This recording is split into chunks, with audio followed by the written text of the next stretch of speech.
Awesome. So here we are, Faith in the Fast Life. Thank you for all the listeners who are out there that are tuning in once again today for a special episode coming out right before Valentine's Day, which is, I think, my wife's favorite holiday. My favorite.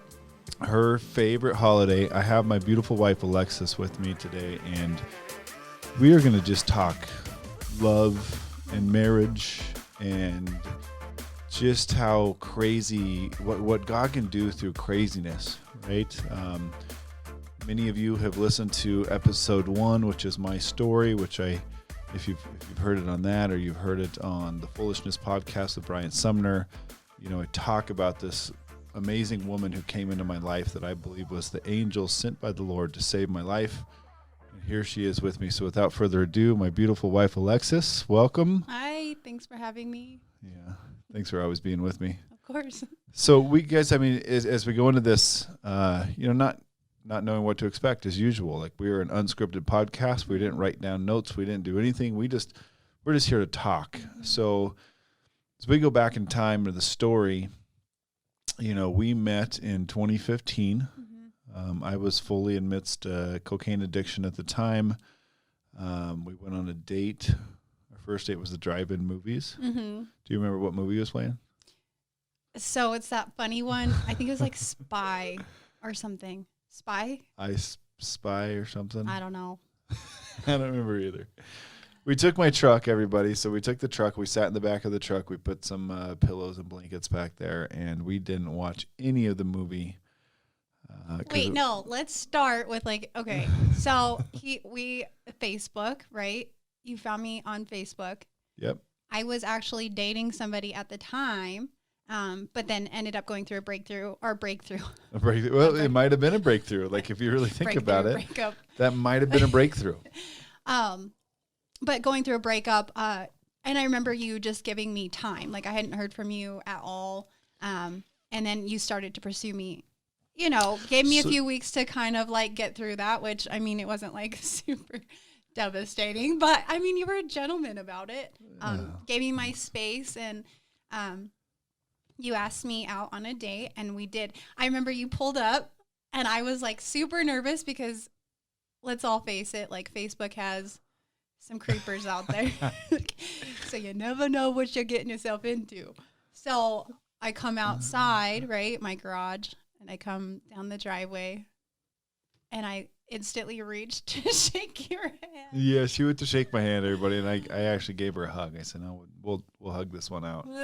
But she's not telling you that I Facebook stalked her for a period of time. I think I was like, she was a suggested friend, and I was like, "Dang, she's good looking." You know what's weird about that?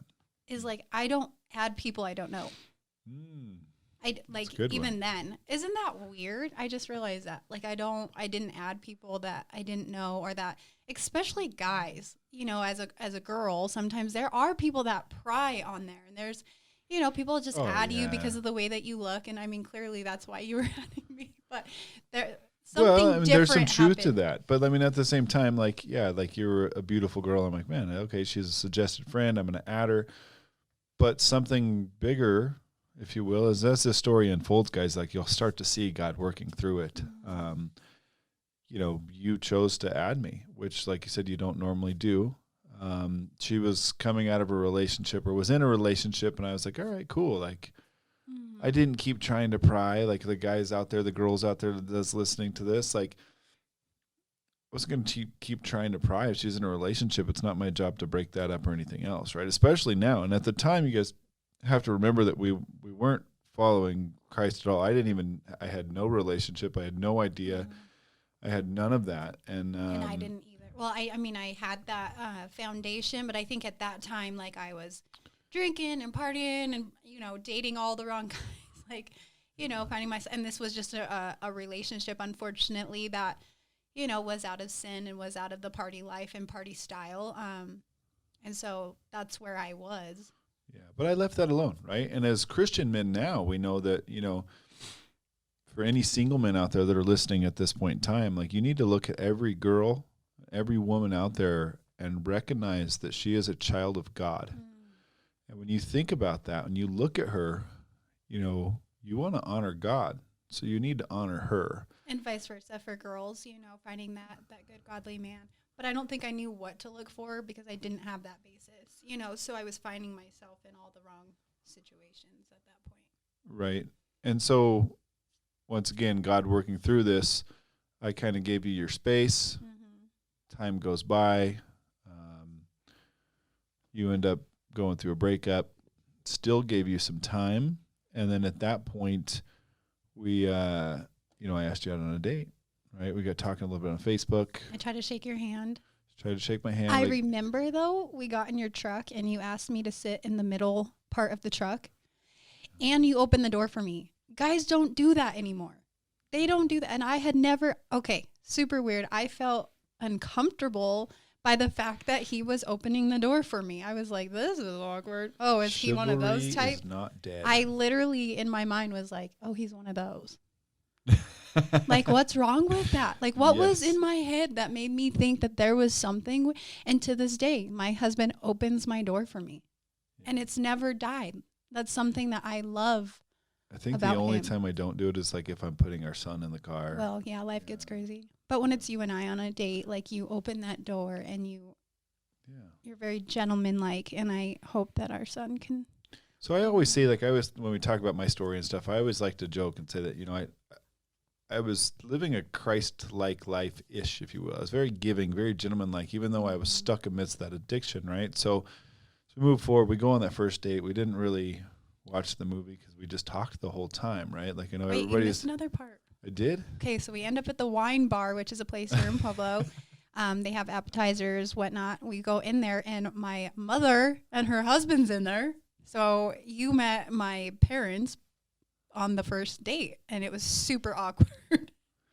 Yeah, it was a little awkward, but I was just having so much fun and excited to be out with you. Didn't know, but this is as we go into this even further. Like, I mean, there it is again. Like, we went to a wine bar, right? I was a full-blown cocaine addict. Alexis was drinking at the time. We went to the wine bar. She had a drink. I probably drank a club soda or a non-alcoholic beer because I wasn't drinking anymore. I hadn't drank in a long time. Met your parents. It was awkward for you. It wasn't that big of a deal for me. We went on to the movie theater or to the drive-in movie. Mm-hmm. Did I miss anything else? No, sorry.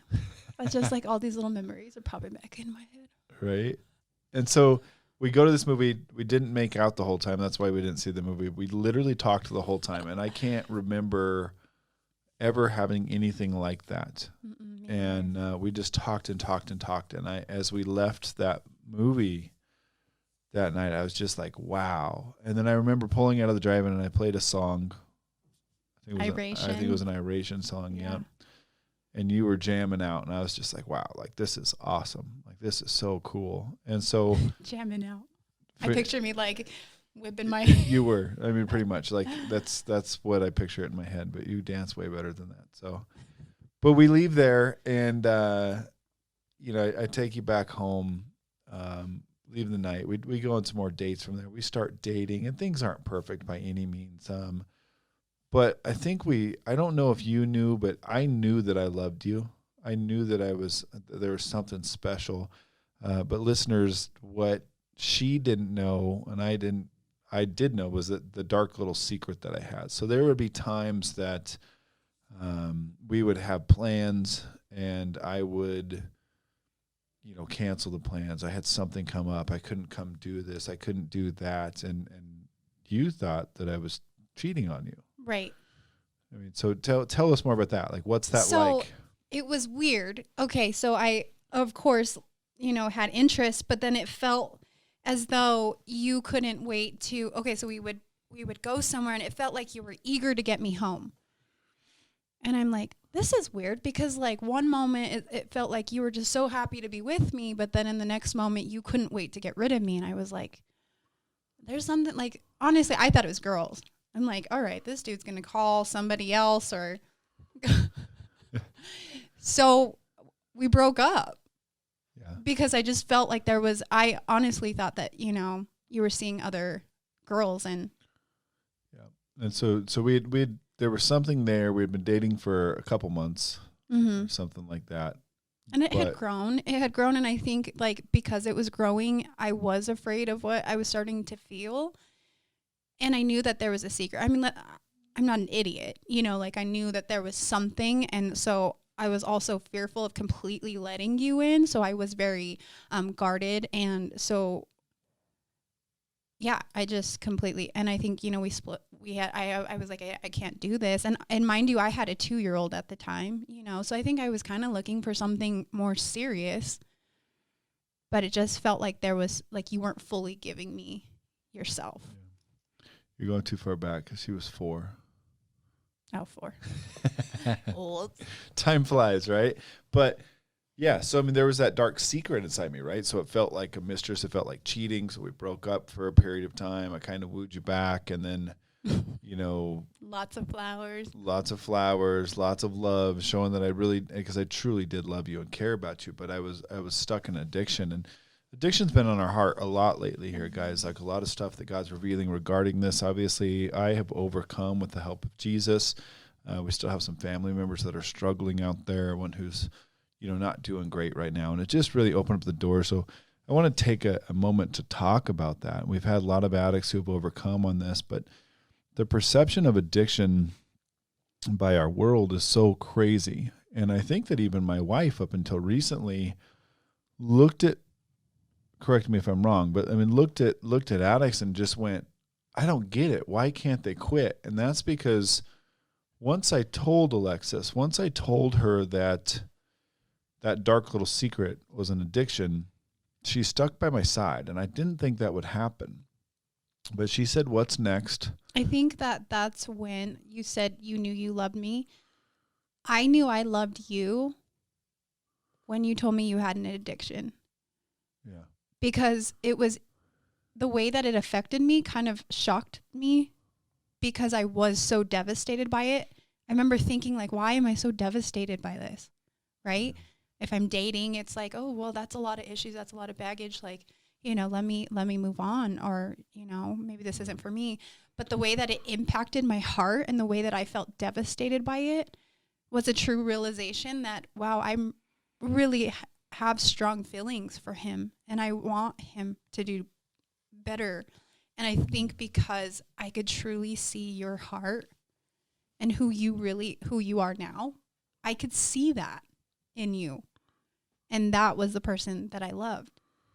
Yeah. And I think that's what really truly brought to light how I felt about you. So I share that with you, and I thought she'd be gone. But at the same time, now that you say that, I think about that, and I'm like, man, like in any relationship I had before, like I wasn't coming out and being like, hey, by the way, I'm an addict. Like I didn't care, right? Mm. But I cared enough about you that I wanted you to know that I want to get help. And so when you stood next to me and you said, what's next? You know, about a month later, I went to treatment and we never looked back. Like we never turned back from that. And I went away for 2 weeks, and then I came home and I did outpatient for 2 weeks. And it was a little bit bumpy at first. I mean, there was a lot of things we had to come through and different things. And mind you, still living in sin. But with that, I think that we go back to the view of how addicts are looked at in today's world. And I think even you looked at that as, and maybe the experience with me made you kind of look at that as like, I don't get it. Why can't they just quit? Like, why don't they want to quit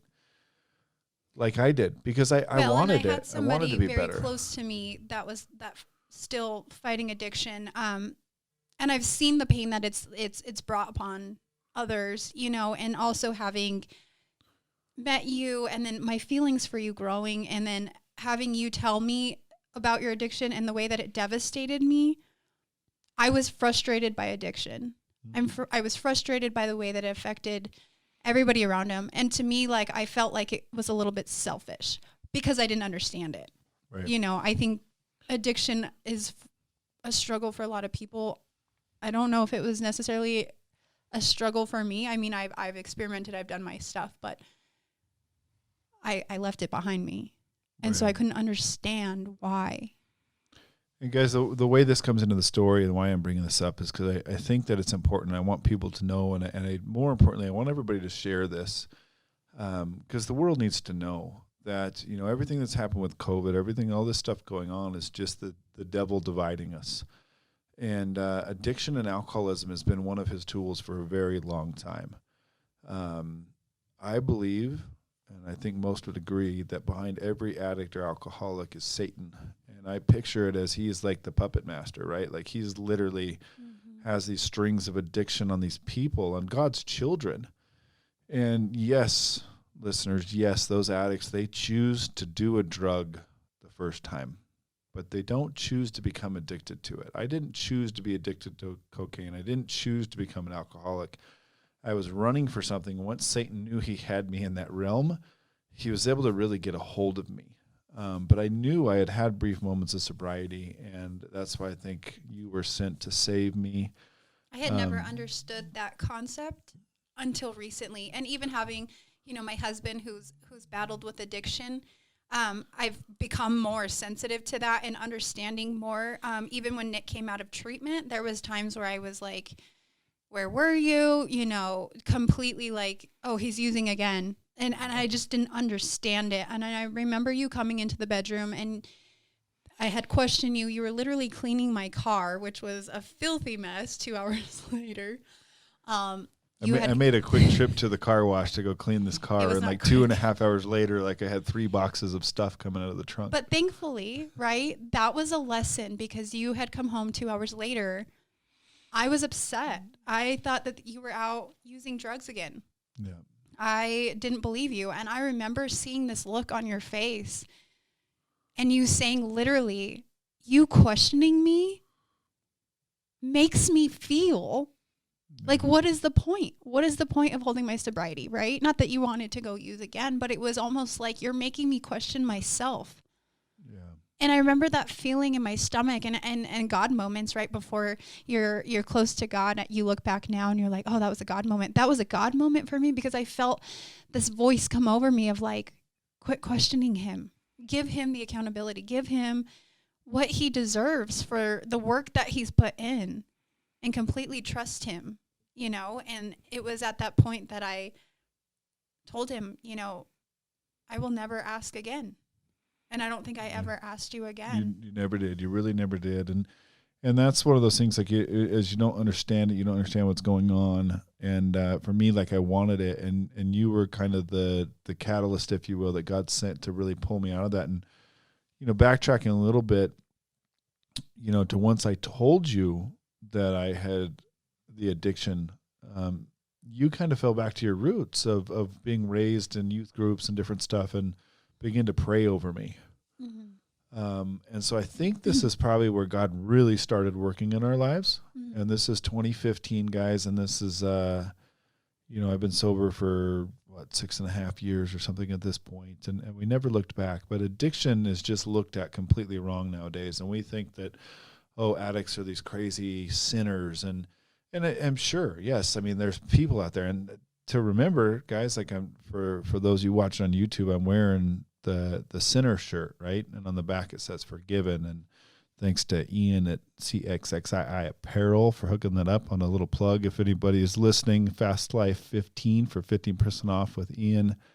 But an amazing shirt that's so true, right? And that it's one of those things to realize that we're all sinners, every one of us. And there's nobody that's better than the next person. So when we're looking at addicts, I'm sure there's some out there that are terrible, terrible people and are doing really, really bad things, but they're still children of God.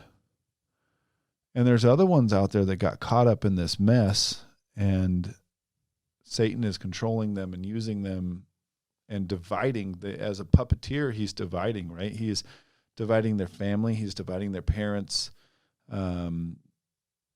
Friends are lost, all these different things. And Satan wasn't able to overcome me because I believe God sent you. So we come through this. We'll move out of the addiction topic. I just felt like that was necessary. I want to try to change people's view of what that looks like and just pray for those people that are trapped because it's a big problem right now. And I come out of treatment and we move in together. We're completely living in sin according to the ways things are supposed to do. But I mean, that kind of paints a awful picture. We were not married. It was two people coming together, blending our children together. Kind of crazy. Little duplex. little duplex with 2 girls, one that was 10, one that was 4. I mean, the 4-year-old was so excited to share her room, Right? but the 10-year-old's kind of like, yeah, this is tough. She had always had her own room, so Yeah. it was a different thing, but it was also a necessary move. we got a cat. We got a cat that didn't We last very adopted a long. cat. Yeah. That was hanging out outside. We literally had a cat, and the cat had ear mites, Yeah. and we had to put. Okay, go ahead. Sorry. Yeah, no, I don't think we'll ever have a cat again. But our dog Remy's chilling right here at our feet as we do this podcast. Remy. He's a good boy. But yeah, so I mean, we go in, I say living in sin, but I mean, it wasn't according to the way that the Right. Bible says we should be doing things. And that's what the crazy part of this is, how God still is able to work through so many things. So whatever situation you're in right now in your life, or whatever you're going through, if you allow God to work in it, he will. And we didn't even know he was working at that point. So we finished 2015. Obviously, I'm coming out of treatment, but I'm like a new baby. Do you see how like that was like our start, like our like I could look back now and I see God just kind of cleaning it out.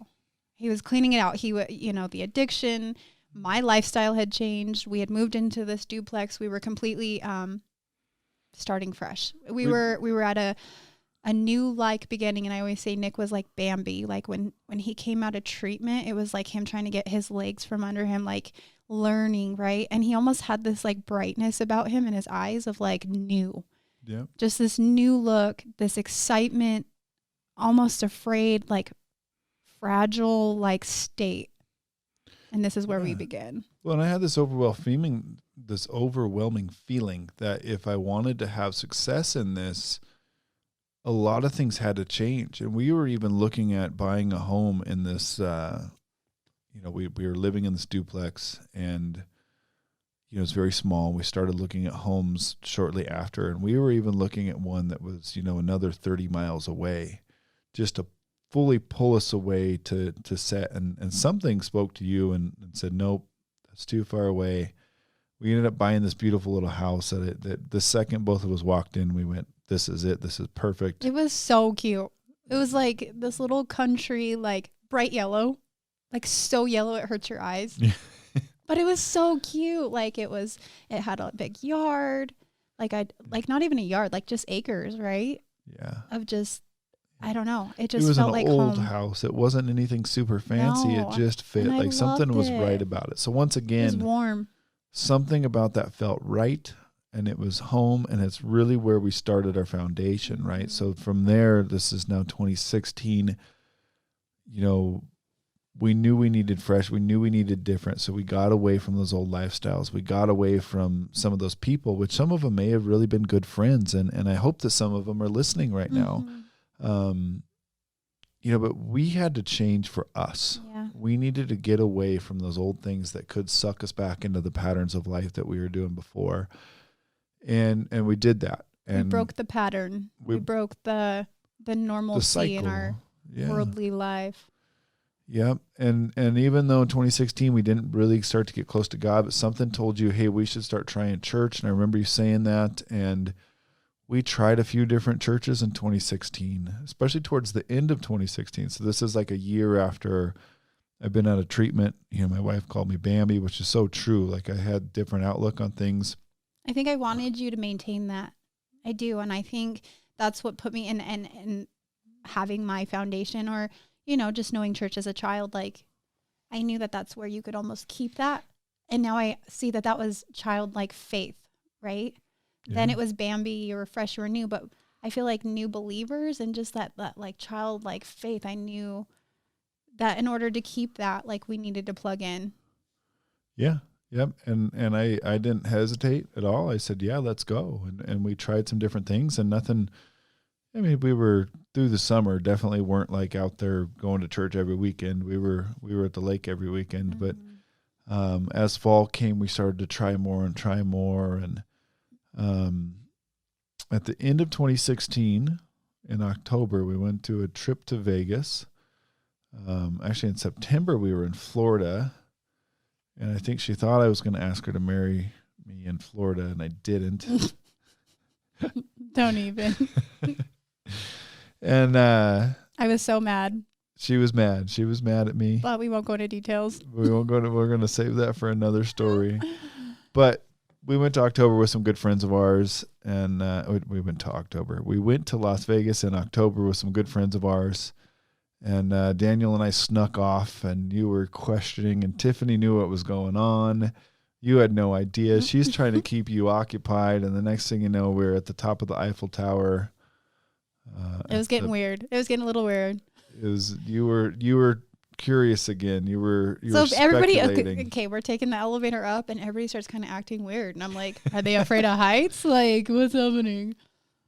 And just a look on everybody's face, and they were super quiet, and I was like, God, are we going skydiving? Like, what?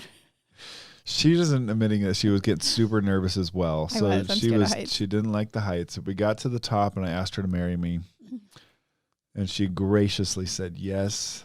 I did not. I had a pirate mouth, and I completely ruined our video, which ruined anything. I mean, it was genuine at the time, but man, how potty mouth I had. It was so ugly. But so this is like, once again, as you guys are listening to this, the transformation. I want to paint the picture of transformation in us and what God really was able to do. Like, we had started checking out church, but we weren't, we might have been fans of Jesus at that point. We definitely weren't followers. And, I was still cussing on a regular basis, and that's still one of my vices. Once in a while, like, you get caught in the world, I'm in the locker room with the boys, or, at work with the guys, and it happens.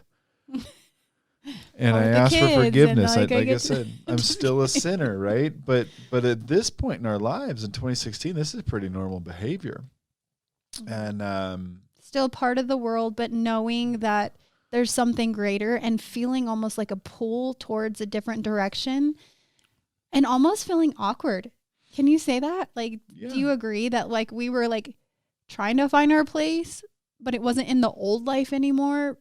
And we didn't know what was to come. So we were like in this in-between that was super kind of awkward, right? I think we had a lot more of a conscience at this point, right? Like certain things like drinking too much, like you would still have a couple of beers at that point in time, but it wasn't like you got drunk. Mm-hmm. Our friends drank, but you're kind of like, are we here? Or are we there? But anyway, I ask her, and she drops a few F-bombs and says, "You're kidding me." And he calls me F-bomb mom. Yep. She's the F-bomb mom when she gets angry, but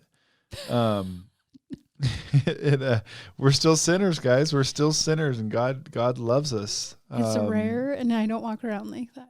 No. Well, we've come a long way, but anyway, it was a beautiful moment for what it was. If you see it for what it was beautiful. And so I asked her to marry me in 16. We move into 2017, slowly checking churches. At one point in time around then, early 17, go back to my story, we found a home church, found a pastor that I didn't fall asleep with, really got the word dropped on us. Our eyes were opened. We found a home place. I think there's a church for everybody. I think there's a preaching style. I think there's, a way of connecting. I feel like God just really puts you in different circumstances, different situations. So not that like churches that we went to were bad by any means. I think it just, the preaching style for you needs to be like authority in your face. Like, and I feel like our pastor really brought it. I mean, to the point where like, you feel like that message is for you, and he had you just like, sir, yes, sir. Like I was on the edge of my seat for sure. And so we found home. Like that was where it at. Oddly enough, it's a church that you spent a lot of time at as a kid. Mm-hmm. And we have us back there. Maybe that's a God thing. Maybe he brought us back there for a reason. We start to get to know God. Our wedding was planned for October 7th of 17. 10/7/17, I believe, is what it was planned for. You're better at this than I am. I believe it was 10/7/17 was the plan. And I got saved, I want to say around March or April. I don't remember these. Baptized, right? Well, baptized came shortly after that, but I got saved. I gave my heart to the Lord. Amen. And we found out we were pregnant. But before that, here's another one of the little miracles in all of that. We had joked, because we had two girls. We had Riley and Ava. mine and ours. Mhm. And we joked and said if we could guarantee we'd have a little boy, we would have one. But we can't guarantee that. So we decided that I would get the surgery to be fixed so that we couldn't have any kids. Mhm.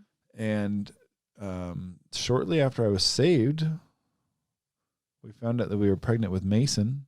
Okay, pause. Pause. Because I feel like we always do that. We tell that part, and I feel like everybody in the room looks at Alexis and is like, so I Guilty want conscience? I had somebody ask me that, and they're like, so he had, and I was like, yes. So the thing is it wasn't successful, and it's very common. And we had actually started asking questions after I found out that I was pregnant, that it happens a lot, which I don't know how. Yeah, I still like to call it a miracle because it's Of course. the fact that it's a boy and everything else is just amazing to me. Yes. The fact that it didn't work, and I mean, here's the thing: like that doctor, like we called, and you have to be tested after. Oh no, you're good. You're good. We want you to test one more time. And I'm like, well, what does that mean exactly? Right. And she's like, oh, I mean, the chances are so slim. Yeah. But let's just test you one more time. Well, we get tested. Was it 2 weeks later?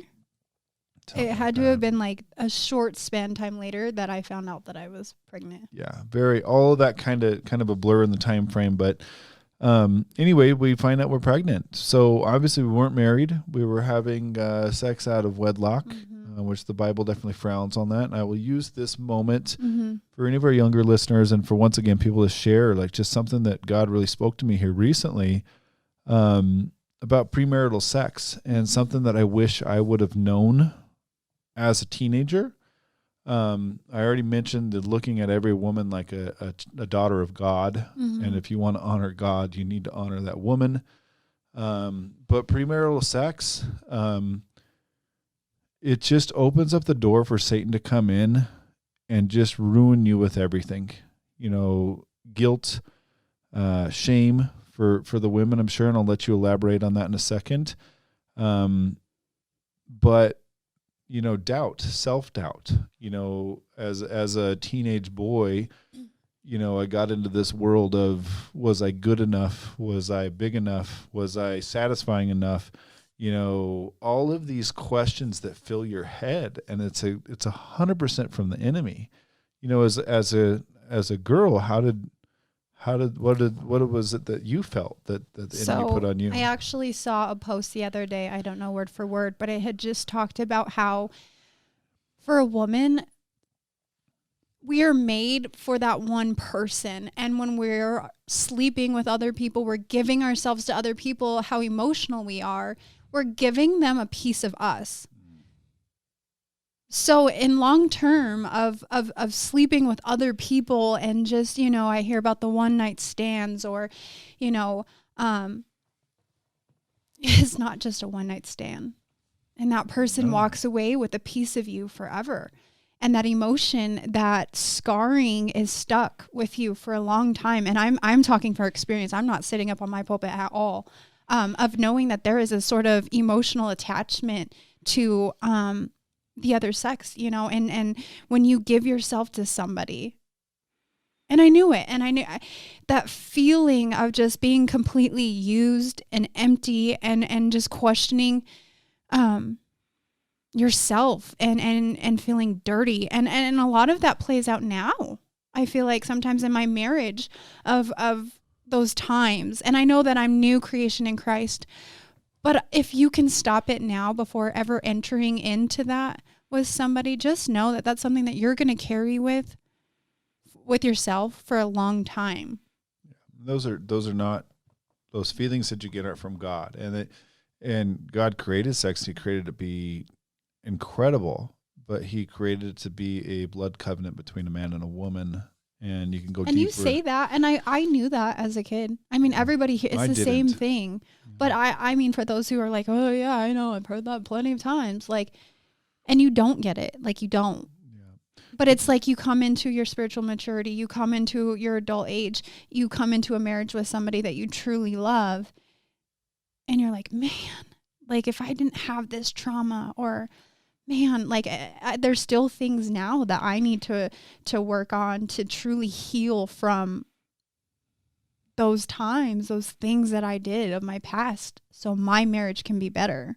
Right. And I guess that's where I'm going with that. Is just thinking about the fact of, and certain listeners are going to say, oh yeah, like I know what they mean. Like I get that. I know what Alexis says, or yeah, Nick, I felt that same thing too. And for that younger generation, maybe share this with them so that they don't have to make that same mistake. Like saving yourself and having the discipline and the heart for God to save yourself for marriage. I promise it's this beautiful, amazing thing. So I'm going to jump off of that a little bit and go into the fact that, okay, we find out that we are pregnant with Mason. That wasn't supposed to happen. It didn't work. Mason's our little miracle boy. We find out later that it's a boy, hallelujah. The wedding that was planned for 10/7/17 is now put on hold because Allie would have been, quick math, 6 or 7 months pregnant at this point. So she didn't really want to have and I don't blame you at all. So we decided to postpone the marriage. Now, this all seems so incredibly backwards according to what God wants us to do, right? He wants us to find, he wants to bring that. One more quick excerpt on this. Guys, especially boys, girls, all of it. If you go pursue God with all of your heart, if you chase after God instead of chasing after boys or chasing after girls, chase after him. Go get close to him and get the best relationship with him. And I promise you, he is going to bless you with the most amazing woman or the most amazing man that you'll ever have in your life. And you won't need to have sex or any of those other things to be filled. Because, let me point on that, because you're looking for something to fill a void. Yep. So when you're not searching Christ and he is not your mission or your focus, you're reaching for people to fill that void. And for girls, it's grabbing that bad boy. It's grabbing that guy that makes you feel all of these wonderful things. Yeah. But you end up empty in the end. Empty, yep. So go search after God and he'll bring you that amazing thing. And with that, so we postpone. Mason's born. We've done this backwards. We should have been married first and then had sex and then had a baby. Obviously that wasn't our life, but this is how God still works in this, right? So my wife has, her father lives in Texas. He's actually a minister, but she didn't, especially in the later years of her life, didn't have much of a relationship with him. Not very close at all. And she's pregnant. We're postponing the wedding for another year. And I literally remember, I'm pretty sure I came up from the basement from doing a workout and you were cooking dinner and you said zucchini.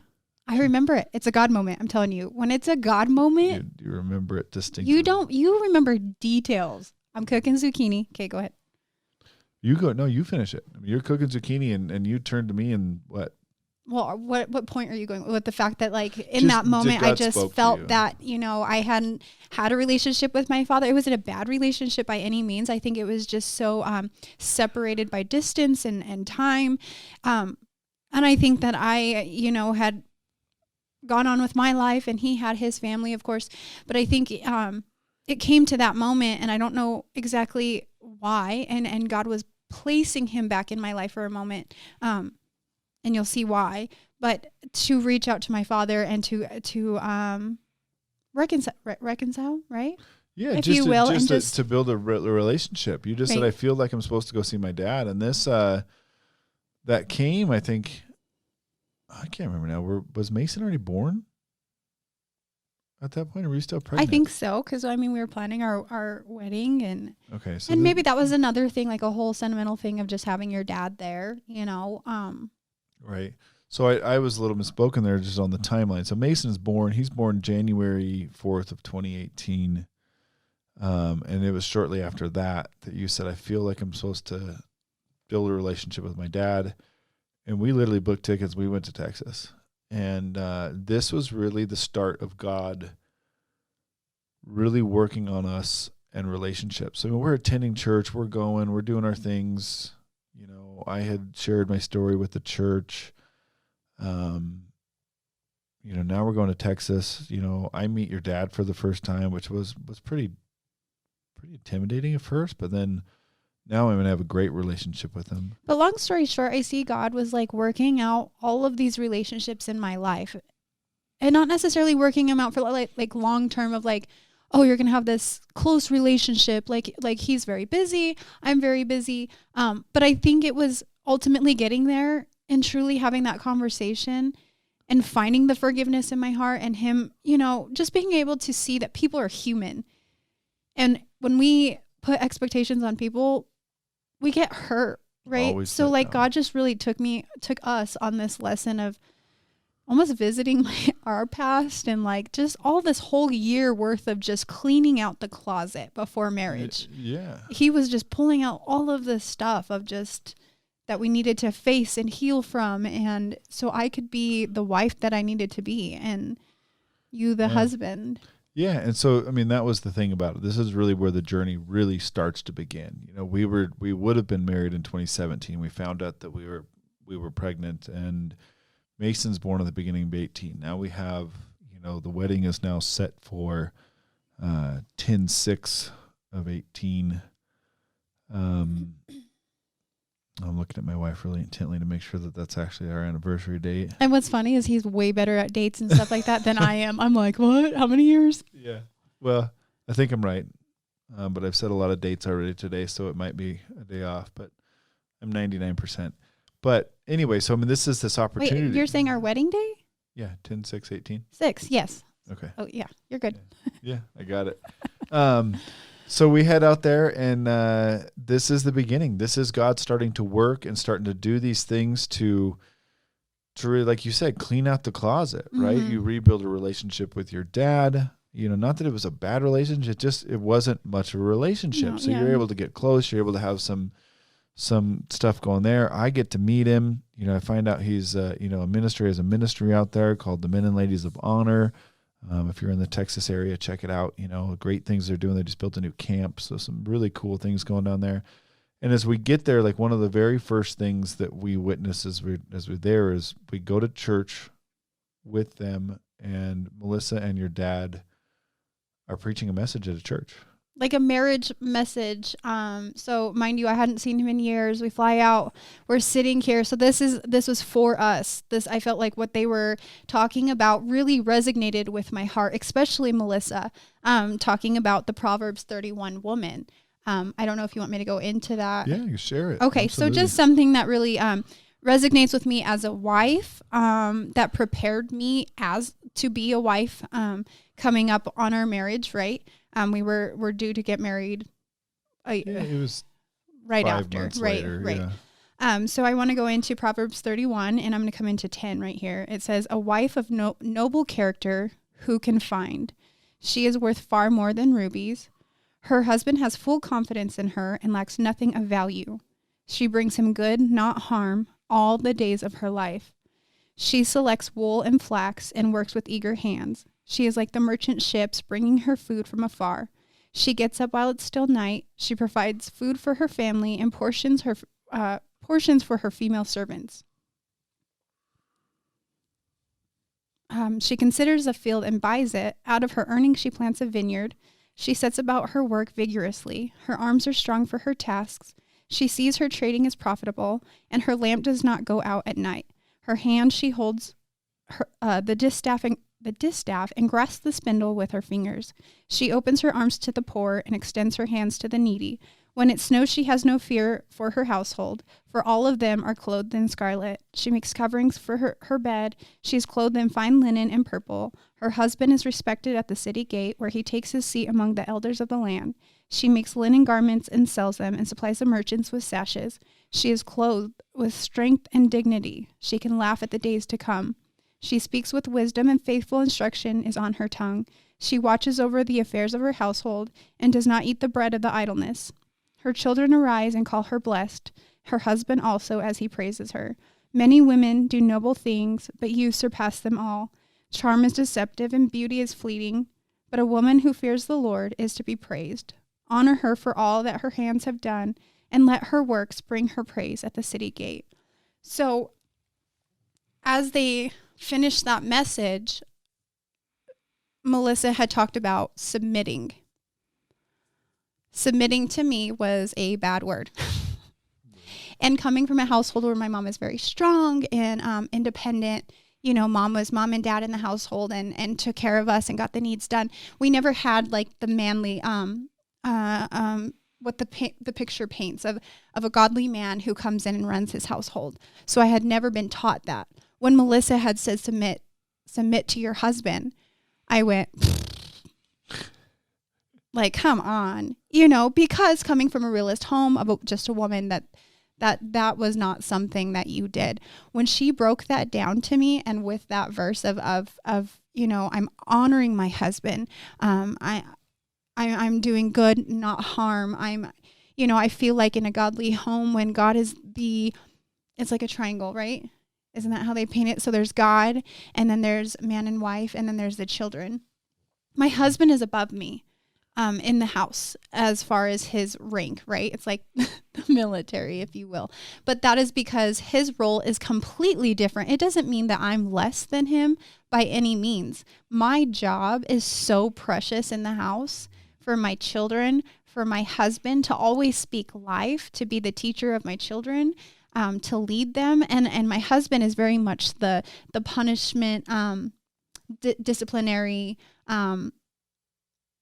How do you explain that role? I'm the pastor of the house. So in order for it's my job to leave my house to right. God. And in order for him to do that, I have to submit. I have to come back. And I catch myself a lot of the time interfering with that teaching, interfering with him being the man of the house. So understanding, long story short, of submitting is not necessarily putting myself down on a rank or that I'm not equal. But knowing my role, that is so, so valuable and so precious to my household, and how that order is necessary in order for us to have a godly house that functions and runs. And when it's not, how messy it gets. Yeah, and we've seen examples, and we'll get back to the story in a second, but I've seen examples like, not too long ago I came in and we had a meeting in the house, right? And it's like, okay, I'm taking this house back, because as a man, I can get so busy with this ministry, I can get so busy with the podcast, I can get so busy with the business that all of a sudden the household became secondary. And with that, now I started to lose control of it. And my wife's able to point that out and say, hey, like, something's off. And we didn't see that at first. So a lot of times as you're getting into marriage and you're doing things like, something's not right, it's not going right, it's because it could very well be that the woman's running the house and the man's not doing his job. Maybe he's passive, too How passive. rewarding it is, though, for women. I'm not speaking for all women, but when the husband can just take hold of the house, you're like, oh, like, please. Like, it's almost like you're making my life so much easier. Well, like, that's when how you God come made in. us to be. And I'm not talking you're coming in rolling with a fist, but I mean, truly putting that order the way that it needs to be.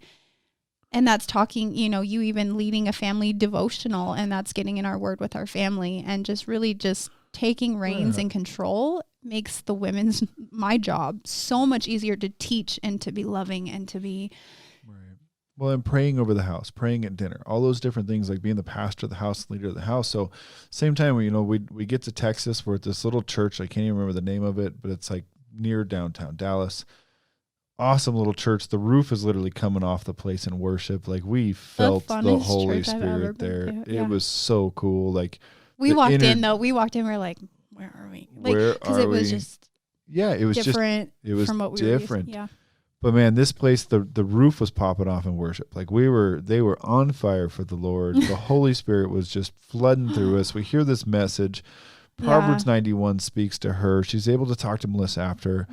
I'm talking to her dad, and he turns me on to a book called Maximized Manhood. And this goes hand in hand with what Alexa just said about you're the man of the household. Like, this book, reading this book those months before marriage allowed me to truly see myself as a man the way God intended me to be a man, the way that he wanted me to be a man for my wife, for my kids, for him.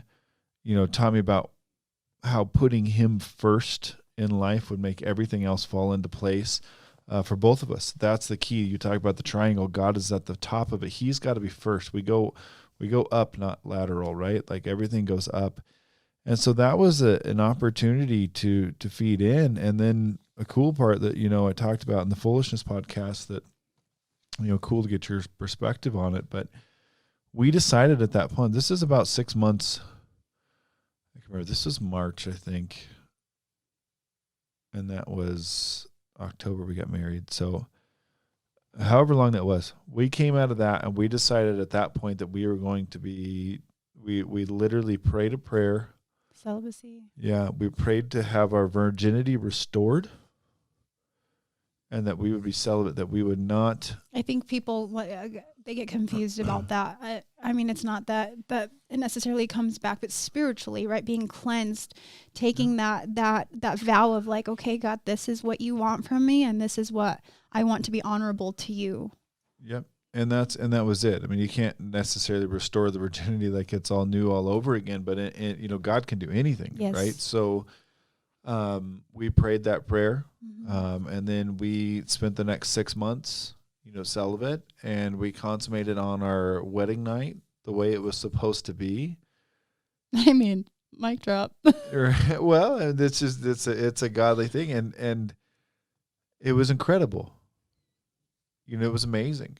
That 6 months, that prayer, that time spending apart, allowing God to work in us, allowing us to grow into, a Christ-like man and a Christ-like woman, and starting to see those things. And guys, this is just the beginning, right? So we get married, and I mean, you want to talk about just the crazy things God does. Our wedding is in October in Colorado. Like, that can be some pretty crazy weather patterns. You never know what's going to happen. It was supposed to rain, snow, sleet like that day. Yep, it and literally it was windy all morning. And our wedding was outdoor on a river walk. And I think both of us had a little. Not really. I felt like we were pretty calm about it. Yeah, but you're questioning, like, okay, is it going to rain? Like, what's going to happen? Well, we got the heat lamp type deals that come outside. Like, we were prepared. But I mean, yeah. Raining at your wedding in October. And it was super Colorado, windy. Yeah. Windy. And literally, 15 minutes. Let me paint the detail. Okay. We literally, it's like the clouds parted, okay? And the light of beams, it was like a beam of light was I'm not even being dramatic. There's really even people from the wedding that were like, wow, that was amazing. But it opened up. The birds were chirping. There's all kind of, seriously, I'm painting the picture. There's butterflies. We had a river behind us, and it's flowing, and the sun's warm, and everybody's happy. And it literally felt like, those little things that fly around in the wind. They look like little fuzz balls, but they're quistening. And so it's honestly, low. That's unless that was just my perspective, but a lot of people were it's God calmed it for that part. Right? It was his blessing on our marriage. And I truly believe that, because literally we left there and then the storm came in after our wedding. No, he blessed the moment for sure. The hours that it may have been, and opened up the skies and just let his light shine down on us. And my husband put a boat in the Riverwalk with a crane. Yep. It was pretty wild. We drove away in a boat, and I was like Princess Diana, waving. Everybody was like, why is there a boat in this river walk? It was pretty cool. It was a spectacular moment. But that's really, guys, what we're saying through all of this, and maybe somebody who's going it, God can work in all things. There's nothing he can't do. And even though we weren't necessarily living the exact right way, he still loved us, and he had his hand on us, and he had a big plan for us. And, fast forward now, you're doing big things with the ACPC and your Forgiven and Set Free class. Obviously we have Fast Life Ministries going now. My wife is a huge part of this, does a lot of the behind the scenes stuff. So it's awesome to have you in the podcast booth with me, babe. Thanks for having me. Yeah. And, I just want to point one little thing. We are not perfect. Nope. I don't ever want to sit above and try to tell other people. I just know that we've lived a lot. We've seen both sides, good and bad. My husband has been face to face with the enemy of addiction. I have my own, past of trauma, but life is so blessed. And where we are now, I wouldn't trade it for the world. And if I can share that with others, I definitely will. Yep. So if if people want to get a hold of you, they want to message you or DM you or whatever, how do they get a hold of you? I mean, Instagram, Facebook. If you're interested in the pregnancy classes, a Caring Pregnancy Center, go ahead and get a hold of them here locally, Pueblo, and ask them. Forgiven and Set Free is a Bible study that I do. It's a post-abortion recovery. And if somebody that needs healing or has been affected by abortion or trauma of abortion, have them reach out. I have classes going. It's a 10-week commitment, and it's getting people healed from the chains and bondage of abortion. Yeah. So your Instagram, what's Alexis Ordorf. What's your handle? Uh-huh. Do I need something fancy? I just like saying handle. Maybe I need That's cool. It's like I think of like a trucker in the 80s. Roger. Just Alexis Ordorf. Alexis That's Ordorf, me. you can DM her if any women have questions about Yes. that or Yes. what it was like on her side. I've had guys reach out to me and say, hey, what was that like when you guys took that vow of celibacy? And what was it like going through that? And I've had several different people. So keep reaching out, keep DMing me and messaging me either on Facebook or, the Fast Life Ministries account or our Faith in the Fast Life account. Ben always gets that to me too. So reach out, guys. We're here to help. We want to share our story. Our story is unique. I'm sure it's been done before because that's what God does. But we're an open book. We're willing to share it. We're so thankful for all of our family and our friends and the people that have been by us and supportive. Our pastors and mentors and all the people that have been walking with us and helping us through this. Like, it's just amazing what God can do, even when something seems messed up. Yeah. It just doesn't seem quite right. I think we had open hearts. We had childlike faith. But first we had brokenness, and we had a point where we couldn't get any lower, and it was an ugly part of our lives. And God really just took that and beauty for ashes, and He transformed us. Right. I always say that He sent an angel to save me, but the reality is He brought two broken people together and started shaping us to be warriors for the kingdom. Yes. And now that's marriage. where we're going. Yeah. For the kingdom, guys, for His kingdom. Keep pushing forward. We thank you, all the listeners who have tuned in for this Valentine's Day special, if you will. I keep thinking in my head, what's love got to do with it? And everything, especially God's love. His love has everything to do with it. It's why we're here. It's why we keep going on. Reason. He is our purpose. And because of Him, we are great together because we have Him. Always. And God first. So listeners, again, thank you so much for listening. Tune in for the next episode. I hope that you're following or subscribing. I hope that you share this message with somebody that needs to hear it. And I pray that this message is able to hit you and will further you in your faith, that you will get closer to God because you heard this message. Please like, comment, share, and all of those fun things. God bless everybody. Have an amazing week. Thank you for listening to Faith in the Fast Life, brought to you by Fast Life Ministries. If you enjoyed the podcast, please take a minute to rate, like, and follow our podcast page so you can be the first to see new episodes every Wednesday. If there's someone who came to mind during the podcast, please send this to them.